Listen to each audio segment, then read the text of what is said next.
प्रणाम दोस्तों।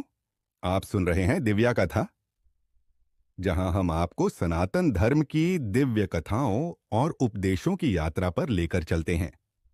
भगवान श्री कृष्ण का ज्ञान अनंत है। गीता में दिए गए उनके उपदेश केवल अर्जुन के लिए नहीं थे, बल्कि वे पूरे संसार के लिए हैं। पिछले एपिसोड में हमने 5 महत्वपूर्ण उपदेशों को जाना। आज हम श्री कृष्ण के और 5 दिव्य उपदेशों को समझेंगे, जो हमारे जीवन को और अधिक अर्थपूर्ण बना सकते हैं।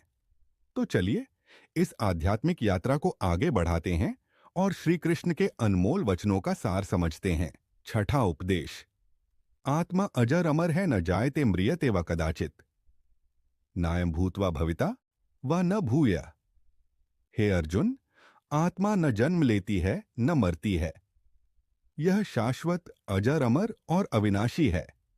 अर्थ, हम मृत्यु से भयभीत होते हैं क्योंकि हम अपने शरीर को ही सब कुछ मान लेते हैं।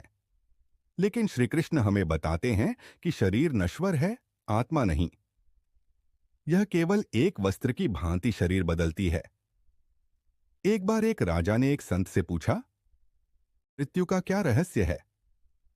संत ने उत्तर दिया, राजन, जैसे तुम पुराने वस्त्र त्याग कर नए धारण करते हो, वैसे ही आत्मा एक शरीर छोड़कर दूसरा धारण करती है। मृत्यु केवल परिवर्तन है, अंत नहीं। हम अपनों को खोने का भय रखते हैं, लेकिन अगर हम समझ लें कि आत्मा अजर अमर है, तो हमें जीवन और मृत्यु का भय नहीं रहेगा। 7वां उपदेश। जो हुआ अच्छा हुआ, यद् भवति शुभम व अशुभम वा, तस्य कारणम मन एव। अर्जुन, जो हुआ वह अच्छे के लिए हुआ, जो हो रहा है वह भी अच्छे के लिए हो रहा है, और जो होगा वह भी अच्छे के लिए होगा।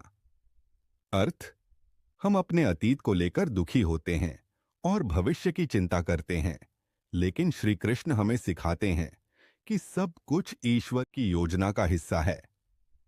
एक बार एक राजा के अंगूठे में चोट लग गई। उसका मंत्री बोला, जो हुआ अच्छा हुआ।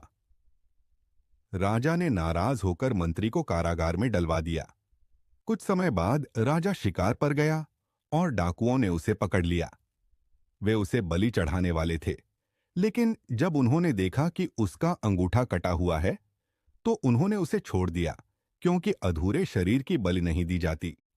राजा को मंत्री की बात समझ आ गई और उसने उसे छोड़ दिया। हर परिस्थिति में हमें धैर्य और विश्वास रखना चाहिए कि जो कुछ भी होता है उसमें ईश्वर की कोई योजना होती है।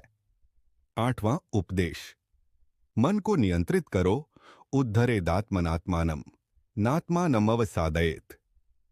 मनुष्य को स्वयं अपने मन को नियंत्रित करना चाहिए, क्योंकि मन ही उसका मित्र और शत्रु बन सकता है। अर्थ, हमारा मन हमारी सबसे बड़ी शक्ति भी हो सकता है और सबसे बड़ा शत्रु भी। जो अपने मन पर नियंत्रण पा लेता है, वही जीवन में सफलता प्राप्त करता है।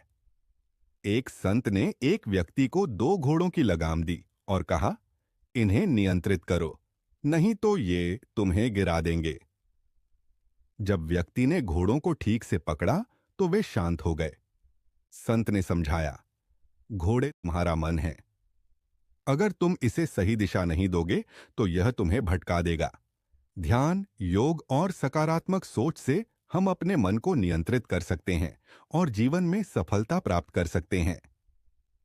9वां उपदेश। लोभ और मोह को त्यागो। काम, क्रोध, लोभ ये 3 नरक के द्वार हैं। अर्जुन, लोभ, क्रोध और मोह मनुष्य को पतन की ओर ले जाते हैं। इनसे बचना चाहिए।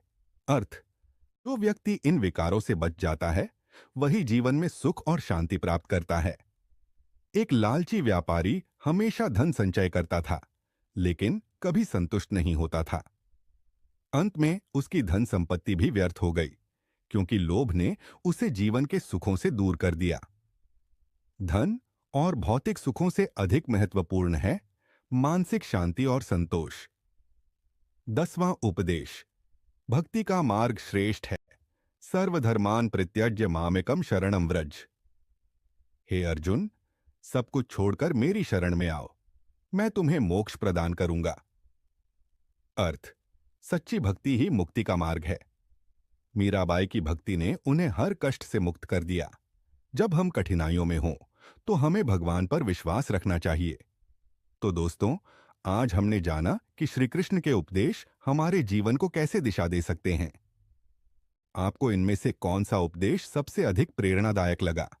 हमें बताइए और हमारे पॉडकास्ट को फॉलो करें।